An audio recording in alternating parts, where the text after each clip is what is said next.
A year ago, when I took office in the midst of the worst recession since the Great Depression, I promised you two things. The first was that there would be better days ahead, and the second was that the road to recovery would be long and sometimes bumpy. That was brought home again yesterday. We learned that in November, our economy saw its first month of job gains in nearly 2 years. But last month, we lost more than we gained. Now, we know that no single month makes a trend, and job losses for the final quarter of 2009 were 1/10 of what they were in the first quarter. But until we see a trend of good, sustainable job creation, we will be relentless in our efforts to put America back to work. That task goes even deeper than replacing the 7 million jobs that have been lost over the past 2 years. We need to rebuild our economy in such a way that our families can feel a measure of security again. Too many of the folks I've talked with this year, and whose stories I read in letters at night, tell me that they've known their own private recession since long before economists declared one, and they still feel the recession long after economists have declared it over. And that's because for decades, Washington avoided doing what was right in favor of doing what was easy. And the result was an economy where some made out well, but the middle class too often took a beating.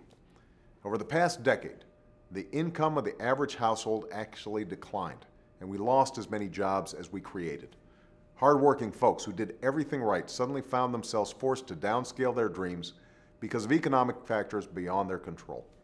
We're talking about simple dreams, American dreams, a good job with a good wage, a secure and dignified retirement, stable health care so you don't go broke just because you get sick, the chance to give our kids a better shot than we got. And that's why, as we begin to emerge from this crisis, we will not return to that complacency that helped cause the crisis. Even as we focus on putting America back to work, we're building a new foundation for our economy to create the good, lasting jobs and shared prosperity of tomorrow.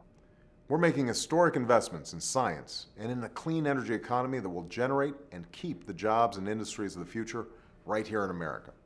We're reforming our education system so that our kids are fully prepared to compete with workers anywhere in the world and win the race for the 21st century. We're fixing our broken health insurance system that's crushing families, eating away at workers' take-home pay, and nailing small businesses with double-digit premium increases. And that's what I'd like to focus on for a moment. After a long and thorough debate, we are on the verge of passing health insurance reform that will finally offer Americans the security of knowing they'll have quality, affordable health care whether they lose their job, change their jobs, move, or get sick. The worst practices of the insurance industry will be forever banned, and costs will finally come down for families, businesses, and our government. Now, it'll take a few years to fully implement these reforms in a responsible way. But what every American should know is that once I sign health insurance reform into law, there are dozens of protections and benefits that will take effect this year. Uninsured Americans with pre-existing illness or condition will finally be able to purchase coverage they can afford. Children with pre-existing conditions will no longer be refused coverage, and young adults will be able to stay on their parents' policy until they're 26 or 27 years old. Small business owners who can't afford to cover their employees will be immediately offered tax credits to purchase coverage. Early retirees who receive coverage from their employers will see their coverage protected and their premiums go down. Seniors who fall into the coverage gap known as the donut hole will receive discounts of up to 50% on their prescriptions as we begin to close that gap altogether. And every patient's choice of doctor will be protected, along with access to emergency care. Here's what else will happen within the first year. Insurance plans will be required to offer free preventive care to their customers so that we can start catching preventable illnesses and diseases on the front end. They'll no longer be allowed to impose restrictive annual limits on the amount of coverage you receive or lifetime limits on the amount of benefits you receive. They'll be prohibited from dropping your coverage when you get sick and need it most. And there will be a new independent appeals process for anyone who feels they were unfairly denied a claim by their insurance company. In short, once I sign health insurance reform into law, doctors and patients will have more control over their health care decisions, and insurance company bureaucrats will have less.